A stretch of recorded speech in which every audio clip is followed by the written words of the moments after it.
Bonjour, bonjour, vous êtes sur le podcast de l'externe. Aujourd'hui, on vit thème 283 sur la constipation chez l'enfant et l'adulte.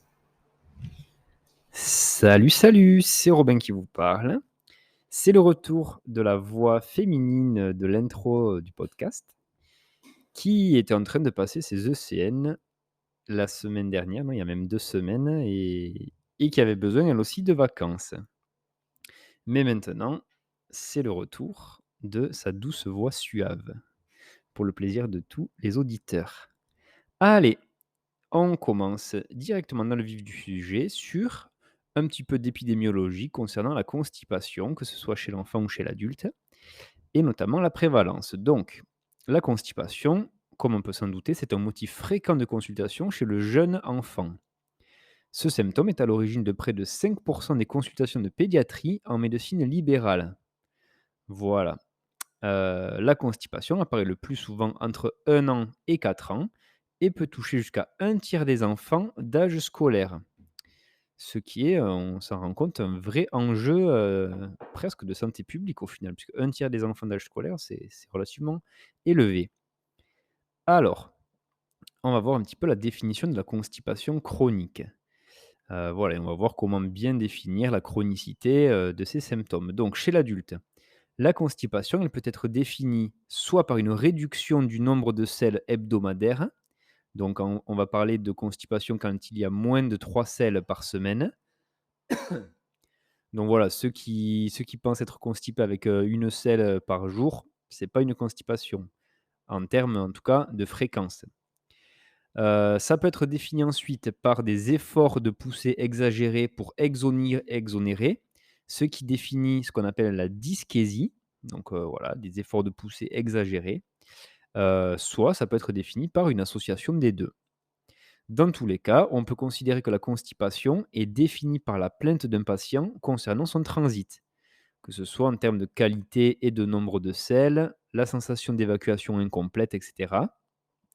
Et on parle de constipation chronique si elle est présente depuis au moins 6 mois. Donc voilà, c'est quand même un long délai. La constipation occasionnelle, c'est une entité à part. Le malade se plaint d'une constipation qui est apparue assez brutalement, dans des circonstances particulières, telles que les derniers mois de la grossesse, par exemple, un alitement prolongé ou un voyage. Voilà. L'émission de sels liquides, il faut faire attention parce qu'elle n'élimine pas une constipation, surtout si ces sels liquides précèdent ou suivent une période sans évacuation ou qu'elles sont associées à l'élimination initiale d'un bouchon de sel dur. C'est ce qu'on appelle une fausse diarrhée. Donc si on a un bouchon de sel dur qui sort et que derrière on a, des sels liquides, ben voilà, c'est une fausse diarrhée parce qu'en fait, c'est lié à une constipation, voilà.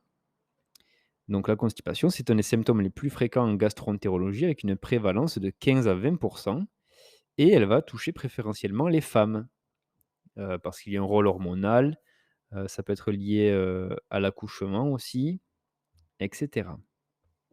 Donc surtout les femmes chez l'adulte en tout cas.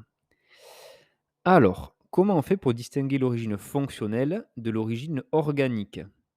Et surtout congénitale lorsqu'on parle de constipation chez l'enfant? Donc, la constipation chez l'enfant, elle est le plus souvent fonctionnelle. Elle va nécessiter un traitement symptomatique.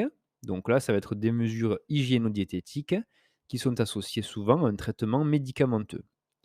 Il est nécessaire d'évoquer une cause organique devant certains signes d'appel ou en cas de mauvaise réponse à un traitement de première intention qui est bien conduit.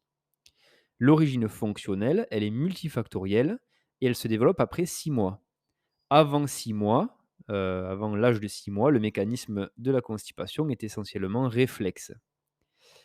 La rétention des selles de manière répétée dans l'ampoule rectale va conduire à la constipation.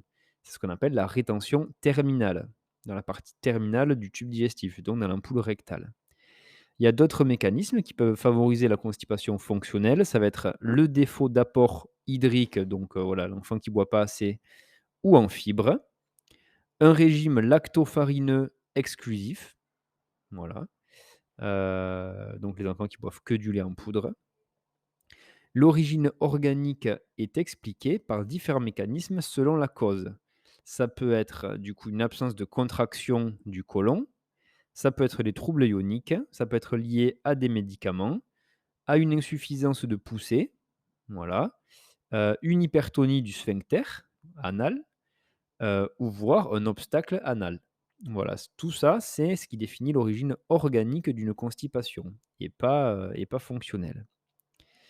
Voilà pour reconnaître un petit peu les 2. Alors, maintenant, on va voir un petit peu, l'indication des examens d'imagerie qu'on peut faire devant une constipation. Donc, déjà, il faut savoir qu'aucun examen complémentaire systématique n'est indiqué chez un constipé chronique qui consulte pour la première fois en l'absence de signes d'alarme. Donc voilà, quelqu'un qui vient nous voir, qui a une constipation chronique, donc qui dure depuis plus de 6 mois, qui vient nous voir pour la première fois, qui a pas de signes d'alarme et cetera, on va pas faire d'examen complémentaire systématique. On va commencer, je pense, hein, je m'avance pas trop, mais par, les règles d'hygiène-diététique, quelques traitements médicamenteux, pour aider, à l'exonération et cetera. Mais pas d'examen complémentaire, indiqué en première intention. Après, si besoin, on peut faire un examen endoscopique, à savoir la coloscopie. Donc là, la coloscopie avec anesthésie générale devrait être proposée dans les situations suivantes. Donc là, ça sera si les symptômes sont apparus après 50 ans ou s'ils étaient déjà présents avant, mais qui s'aggravent après 50 ans. Donc là, on va faire une coloscopie. En cas de signe d'alarme, on le fera aussi. Donc là, les signes d'alarme, ça va être la rectorragie, donc l'émission de sang rouge pendant la défécation, une altération de l'état général, une modification récente et inexpliquée du transit. Voilà. Et ensuite, dans les situations recommandées, dans le cadre du dépistage systématique du cancer du côlon, dans la population générale, là, on pourra aussi, enfin, on devra même faire la coloscopie, si par exemple, le patient, il a des antécédents familiaux au premier degré de cancer colique ou si, sur le test, le test de comment il s'appelle ce test-là? L'hémoculte, voilà, où on cherche du sang, occulte dans les selles, on voilà, ce test revient positif. Là, le patient aura une coloscopie, en anesthésie générale, bien sûr. Ensuite, donc ça, c'était pour l'examen endoscopique. On pourra faire des examens biologiques ensuite. Donc là, il n'y a pas d'attitude consensuelle et aucun bilan biologique n'est strictement nécessaire dans tous les cas, dans le cadre du diagnostic de la constipation. Leur prescription sera donc guidée en fonction du contexte clinique et surtout s'il existe des signes d'alarme. Voilà, si dans tous les cas on décide de prescrire un bilan biologique, il faudra qu'il comprenne une NFS, une CRP, une TSH, la glycémie, la créatinine, le ionogramme sanguin et la calcémie. Voilà, voilà. Pour les examens fonctionnels maintenant donc, il y a ce qu'on appelle le temps de transit colique, qui sera effectué avec des marqueurs radio-opaques et donc ça, cet examen, il est basé sur la réalisation d'une radio en fait, d'un cliché radiologique d'abdomen sans préparation, un ASP, après l'ingestion de marqueurs radio-opaques pendant 5 à 6 jours, afin d'évaluer le nombre et la répartition de ces marqueurs sur le cadre colique. Voilà, il y a une formule ensuite qui permet de calculer le temps de transit colique. La normale, c'est environ 60 heures, donc entre 2 et 3 jours, c'est relativement long. Et cet examen est simple et peu invasif, c'est ça son avantage. Néanmoins, sa sensibilité est faible parce qu'on va avoir une grande variabilité interindividuelle, mais aussi intra-individuelle. Et bien sûr, il faut qu'il soit réalisé après l'arrêt des laxatifs qui vont venir accélérer le transit. Donc voilà, temps de transit colique au marqueur radio-opaque. Ensuite, on peut faire ce qui s'appelle la manométrie anorectale. Donc, cet examen, il a pour objectif d'identifier un trouble fonctionnel de l'exonération. En effet, il va exister une dyschésie, qui est un symptôme clinique, et il pourra se traduire à la manométrie anorectale par une asynergie ou un asynchronisme, voilà, c'est pareil, abdominopérinéal, c'est-à-dire l'absence de relaxation du sphincter anal externe, voire même sa contraction paradoxale lors de l'effort de poussée.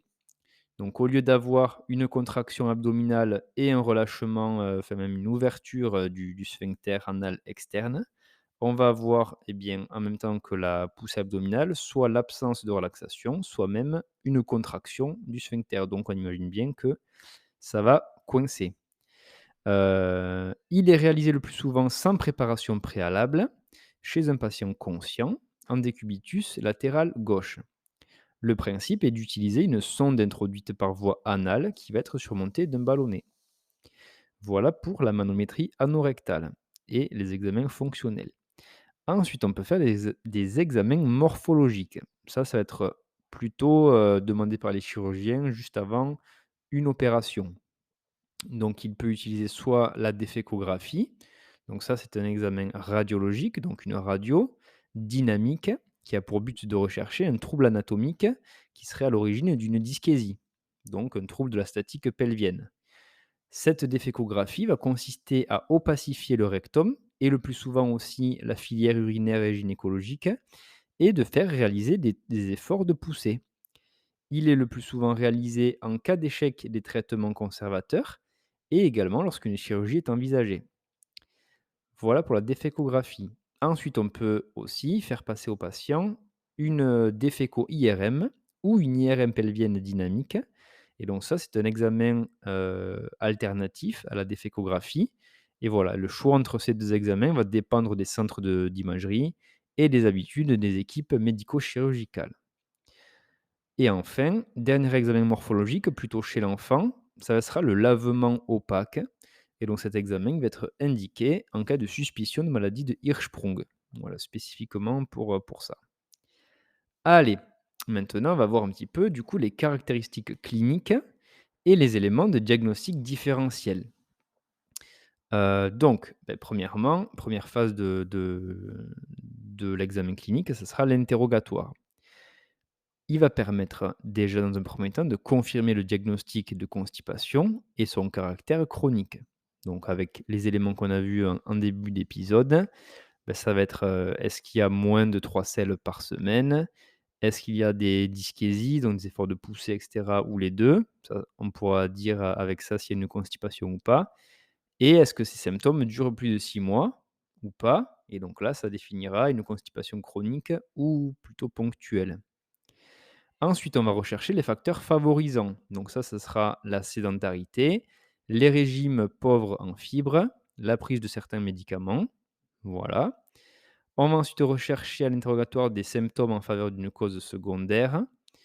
On va ensuite appréhender les mécanismes de la constipation, savoir si une constipation plutôt de transit ou une constipation distale, qu'on appelle aussi la dyschésie du coup. Ça, on va le voir un petit peu plus bas pour savoir comment on différencie les deux. À l'interrogatoire, on va rechercher les signes d'alarme en faveur d'un cancer colorectal, voire, cancer du canal anal. Donc là, notamment la rectorragie, l'altération de l'état général et la modification récente et inexpliquée du transit. Ça va être des signaux d'alarme qu'il faudra, rechercher à l'interrogatoire du coup. Et enfin, on va terminer l'interrogatoire en essayant d'apprécier un petit peu le retentissement, de la constipation sur la qualité de vie du patient. Voilà, petit nota bene, il est important de connaître la notion de fausse diarrhée des constipés. Donc voilà, en effet, chez certains patients qui présentent une constipation distale, avec la présence de matière dans l'ampoule rectale, donc ça c'est ce qu'on appelle plus communément le fécalome. Eh bien, la dégradation de ces selles dans le rectum peut induire une fausse diarrhée, qui est le plus souvent rapportée par le patient comme des épisodes de diarrhée brutale qui font suite à plusieurs jours de constipation, avec une répétition fréquente de ce cycle. Voilà, donc ça, c'est ce qu'on appelle la fausse diarrhée des constipés.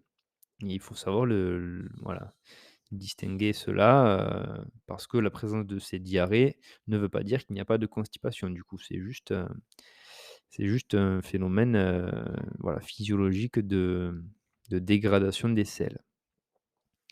Ensuite, après l'interrogatoire, on passe à l'examen clinique, du coup, examen physique même. Donc, premièrement, l'examen de l'abdomen. Il peut permettre de mettre en évidence une sensibilité en fosse iliaque gauche, en regard du côlon gauche et du sigmoïde, où vont être stockées les matières fécales. On peut y percevoir la présence de matière, justement, la palpation, voilà, si c'est un petit peu dur et cetera, que c'est pas vraiment souple. On peut observer également un météorisme abdominal, donc lié à la présence de gaz en amont de l'obstacle lié au caca, tout simplement. Ensuite, à l'examen clinique, on va rechercher des signes en faveur d'une cause secondaire. Et l'examen proctologique, il est fondamental également dans le cadre d'une constipation. Ensuite, après l'abdomen, on passe à l'anus. Donc on va faire l'examen de la marge anale qui permet de rechercher des lésions locales, notamment des hémorroïdes ou des fissures qui vont survenir souvent sur les efforts de poussée. Le toucher rectal, lui, il permet de s'assurer de l'absence de lésions anales ou rectales. Il permet également de rechercher la présence anormale de matière dans l'ampoule rectale, le fécalome. On peut également évaluer le tonus sphinctérien anal et rechercher un rectocèle. Le rectocèle, ça sera la présence d'une petite poche en fait qui va se former dans le rectum où pourront être contenues des matières, voilà. Et donc c'est un trouble anatomique du coup de la statique pelvienne. Donc le toucher rectal très important. Et enfin, on peut finir l'examen clinique par un examen périnéal dynamique. Donc là, ça consiste à examiner le patient lors d'efforts de poussée notamment. Et cet examen périnéal dynamique peut permettre de mettre en évidence un trouble de la contraction du sphincter anal externe. Voilà, le plus souvent, c'est un défaut de relaxation ou une contraction paradoxale lors de la poussée, comme on l'a vu juste un peu avant, dans les constipations distales. Et ça permet aussi de mettre en évidence des troubles anatomiques tels qu'une descente périnéale, voilà, si c'est le cas. OK. Allez, maintenant on attaque la partie sur, toujours dans l'étiologie, comment on distingue la constipation fonctionnelle, de la constipation organique ou congénitale. Donc déjà, il faut distinguer constipation idiopathique ou primitive, c'est pareil, et constipation secondaire, donc liée à une autre pathologie. Donc on va commencer par la constipation idiopathique. Là, la constipation primaire ou idiopathique, elle peut être en lien avec 2 mécanismes.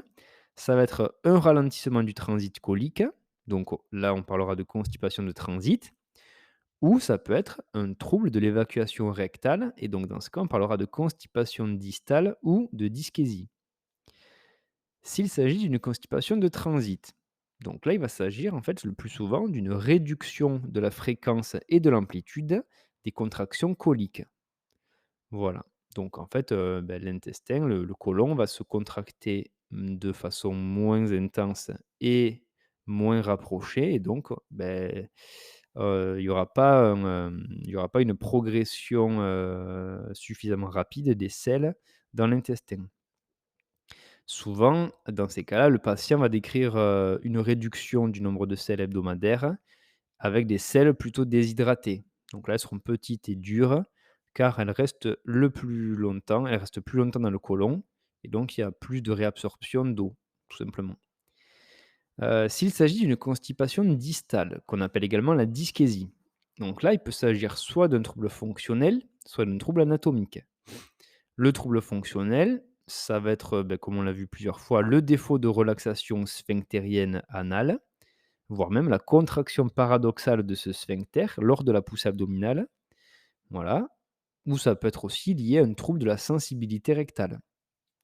Donc, voilà, en général, c'est un réflexe quand on a la matière fécale dans l'ampoule rectale, il y a un phénomène réflexe qui va venir, dilater le sphincter anal.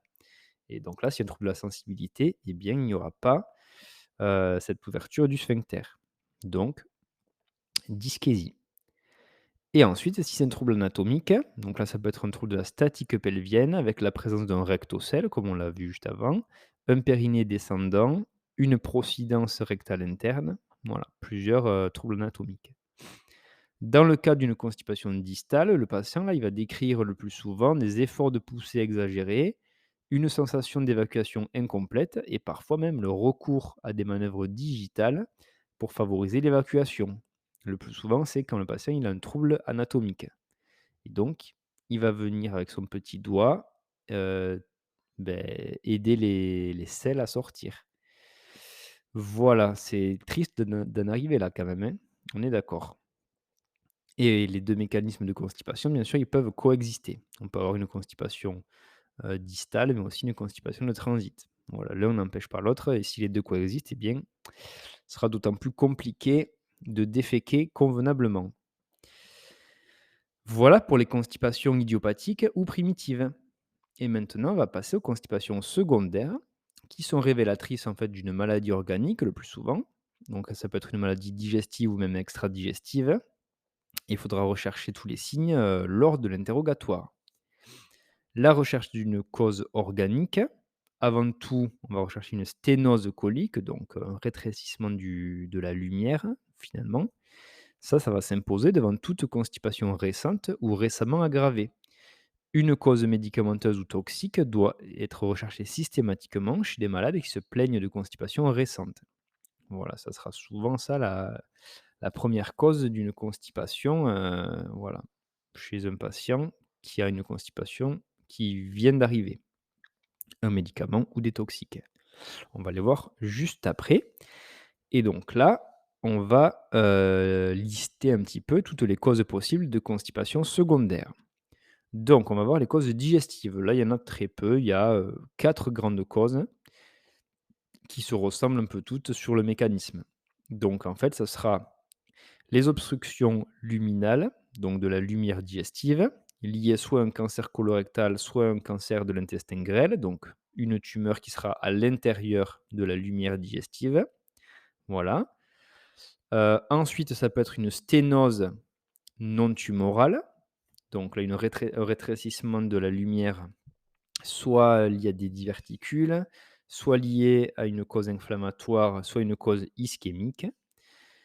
Ensuite, ça peut être une sténose un peu plus distale, donc au niveau de l'anus, une sténose anale.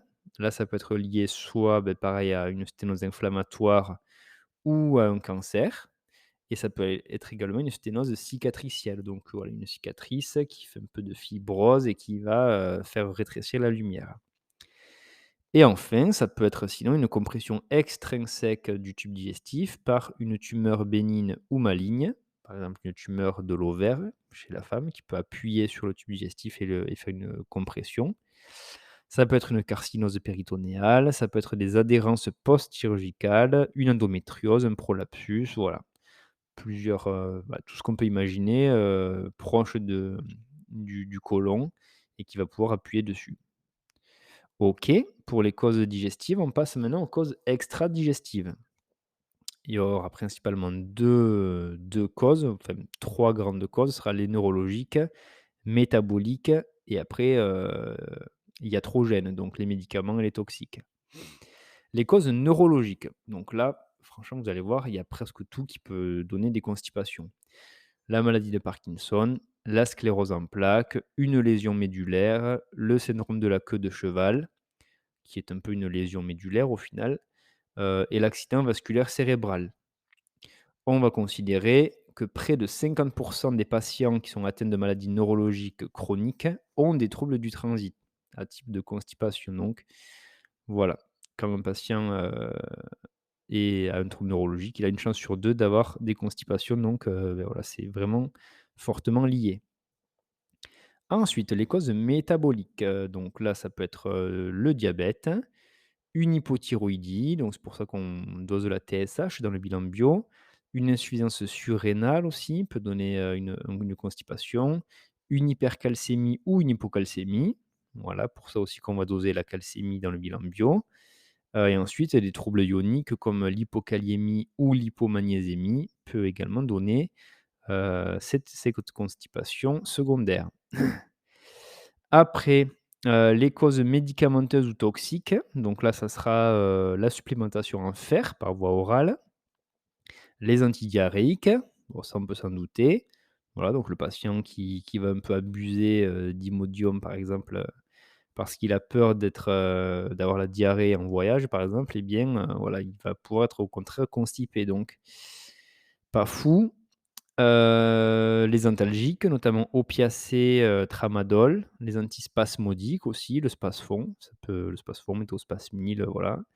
Ça peut faire des constipations. Les traitements anticholinergiques, certains antidépresseurs, notamment la carbamazépine, les antipsychotiques, des anticonvulsivants, comme l'amitriptyline, voilà, qu'on connaît un peu plus souvent sous le nom du Laroxyl, qui se donne en gouttes. Les antiparkinsoniens aussi, les diurétiques hypokaliémiants,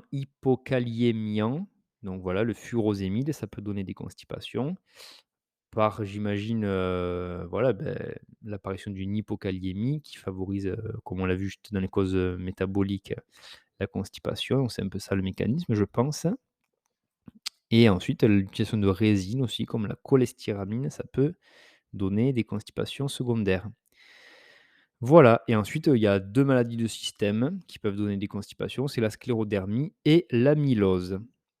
Voilà, voilà. Allez, maintenant, on va se concentrer un peu plus sur les règles hygiéno-diététiques. Pas facile à dire ça, mais j'y suis globalement arrivé. Donc chez l'adulte, les règles hygiéno-diététiques sont essentiellement représentées par un régime qui sera enrichi en fibres, environ 25 grammes par jour, pour ceux qui aiment bien les chiffres. Il n'y a pas d'intérêt à augmenter les apports hydriques, mais il ne faut pas qu'il y ait des apports hydriques insuffisants pour autant. Donc voilà, si le patient boit suffisamment d'eau, voilà, 2 litres, 2 litres et demi, il n'y a pas d'intérêt à lui faire augmenter ses apports hydriques. En revanche, on peut lui conseiller de boire des eaux riches en magnésium, comme l'Hépar par exemple, voilà, sans faire de placement de produit bien sûr. Je ne suis pas sponsor par Hépar. J'aimerais pas l'être d'ailleurs parce que c'est pas fou en goût. Bref. J'ai fait des tests, de dégustation d'eau aussi, voilà, pour ceux que ça peut intéresser. Très intéressant. Allez, ensuite, il est important de recommander une présentation régulière aux toilettes et une amélioration de la position de défécation. Donc là, on peut utiliser par exemple un marchepied en mettant, ses pieds dessus avec les jambes surélevées. Ça marche pas mal. Les toilettes à la turque aussi, ça a été fait à la base pour améliorer, l'alignement du rectum avec l'anus pour faciliter l'exonération. L'exercice physique n'améliore pas la constipation, ils mettent. Bon après, la sédentarité est un facteur de risque de constipation, donc bon, moi je conseillerais plutôt aux patients de faire de l'exercice physique. Dans tous les cas, ça ne peut pas leur faire de mal. Ensuite, la rééducation anorectale peut être utile dans le traitement de la constipation distale, donc de la dyschésie. Donc voilà, si un patient a des symptômes de dyschésie, on peut lui conseiller d'aller voir son kiné pour se faire rééduquer l'anus. Non, je pense pas, en vrai, je dis ça un peu sur le ton de la plaisanterie, mais je pense pas que le kiné fasse de la rééducation anorectale. Ce sera plutôt de la rééducation, voilà, à la maison, soi-même. J'imagine, hein, je suis pas spécialiste de ça. En fonction du contexte, on peut proposer une prise en charge psychologique, voilà, qui peut être nécessaire parfois. Et la chirurgie va rester exceptionnelle, dans la prise en charge de la constipation et ça va surtout concerner, des troubles de la statique pelvienne. Voilà, un rectocèle qu'on va venir enlever et cetera. OK, donc pour les règles hygiéno-diététiques. Maintenant, on va voir un petit peu les laxatifs. Bon, c'est ceux, qui vont, faire la majorité du traitement médicamenteux et on va voir, les différentes catégories de laxatifs. Donc les laxatifs de première intention, ça va être les laxatifs osmotiques et les laxatifs de l'Est. En seconde intention, ça va être les laxatifs irritants, lubrifiants et prokinétiques qui peuvent être utilisés. Les laxatifs irritants, ils doivent être utilisés avec prudence du fait de risques de mélanose colique. C'est ce qui s'appelle la maladie des laxatifs. Chez l'enfant, les recommandations générales pour limiter les facteurs favorisants, ça va être l'apprentissage de l'exonération, donc là, à base de pédagogie, de réassurance parentale, et cetera. Il y aura ce qu'on appelle il faudra mettre en place l'hygiène défécatoire. Donc là, c'est des essais quotidiens, en fait, sans forcer ni contraindre. Au mieux après un repas, pour profiter un peu de la de la pousse enfin non, comment on dit? Il va y avoir un réflexe de défécation, postprandial, en fait. Voilà, donc on va profiter de ça pour apprendre aux enfants l'hygiène défécatoire. On va améliorer les conditions pratiques, donc on va mettre un siège WC adapté, un plot sous les pieds pour avoir une poussée efficace. On peut aussi mettre en lien l'établissement scolaire, par exemple, pour qu'ils puissent, poursuivre un petit peu, les conditions pratiques, de l'enfant en difficulté. Voilà. Le mode de vie, eh bien, il va aussi influer sur les facteurs favorisants, donc avec des horaires de repas réguliers, une activité physique suffisante. Là, il parle de natation, voilà. Bon, c'est sûr que ça peut, c'est un bon sport pour ça, j'imagine. Et ensuite, on va arrêter les médicaments constipants s'il y en a qui sont impliqués. Après, on peut donner des conseils diététiques après une enquête alimentaire. Donc là, ça peut être chez les petits, un ou 2 biberons par jour avec de l'eau, des apports hydriques suffisants, ça quel que soit l'âge, ça dans tous les cas c'est important. Des apports en fibres suffisants, donc avec les fruits, les légumes, les céréales et aussi en graisse végétale. Il faut que ça soit suffisamment élevé, enfin il faut qu'il y en ait suffisamment. On peut ensuite corriger d'éventuelles erreurs, par exemple un excès d'épaississant dans le lait, les modalités de reconstitution du lait. Voilà, ça, il peut y avoir des erreurs, de la part des parents et on peut éventuellement les corriger. Ensuite, on va essayer de voir un petit peu les complications qu'il peut y avoir sur la constipation chronique de l'enfant. Donc premièrement, une fissure anale. Là, ça pourrait être, orienté par des pleurs à la défécation et des rectorragies aussi. On peut avoir ensuite un prolapsus rectal, donc c'est le rectum qui va sortir, par l'anus, en fait. Voilà, on peut avoir ensuite des douleurs abdominales qui sont soulagées par l'émission des selles, des subocclusions, donc là, ça va être des anorexies avec des nausées et un météorisme abdominal. Ça va te former le tableau de subocclusion. L'encoprésie, ça qu'est-ce que c'est? C'est la fuite de matière fécale dans les sous-vêtements, et ça survient après 4 ans. Voilà, sinon avant, bon, mais c'est plus ou moins normal, mais après 4 ans, eh bien là, c'est plutôt pathologique, on parlera d'encoprésie. C'est plus fréquent chez le garçon et ça peut être, secondaire à un fécalome, par exemple. Voilà, avec du coup la fausse diarrhée, dont on a parlé un petit peu plus tôt. Et les infections urinaires aussi peuvent être un facteur de complication, en tout cas une complication de la constipation. Donc les principes, de prise en charge de la constipation chronique cette fois-ci. Donc là, bien sûr, ça va être personnalisé et adapté à l'âge, du patient qu'on a en face de nous. On va déjà expliquer les mécanismes physiopathologiques. Voilà, ça peut aider à comprendre un petit peu la pathologie, notamment le concept de vacuité rectale. Voilà, on va mettre en place les mesures hygiéno-diététiques qu'on a vues plus tôt. Là, je l'ai bien dit, je suis assez fier de moi. Ensuite, on va évaluer l'alimentation de la mère, si on a une constipation chez le nourrisson allaité. On va vérifier la reconstitution des biberons, les apports d'eau, et la diversification qu'on va proposer aux nourrissons. Et ensuite, on va pouvoir mettre en place un traitement médicamenteux chez l'enfant plus grand pour ramollir les selles et supprimer le cercle vicieux. Cercle vicieux, ça va être les selles dures, qui vont entraîner des douleurs et ensuite une rétention de sel et ça va pouvoir se prolonger plusieurs mois, voilà et du coup entraîner un cercle vicieux et ça, ce traitement médicamenteux, pour casser le cercle vicieux, on va toujours l'associer aux mesures hygiéno-diététiques. Voilà. Donc ces traitements médicamenteux, ça peut être les laxatifs osmotiques, on va plutôt l'utiliser en néonatal chez le nourrisson, voilà, très jeune. Les polyéthylène glycol, ça on peut l'utiliser dès 6 mois, voilà et même à forte dose s'il y a un fécalome. S'il y a un fécalome, on peut aussi faire des lavements, voilà, Normacol et cetera. Et ensuite, on va pouvoir faire une prise en charge psychologique chez l'enfant et ça peut être utile en cas de cause psychologique à la rétention. Voilà, ça peut avoir des conséquences psychosociales du trouble ou, de bénéfices secondaires recherchés. Pas trop compris ça.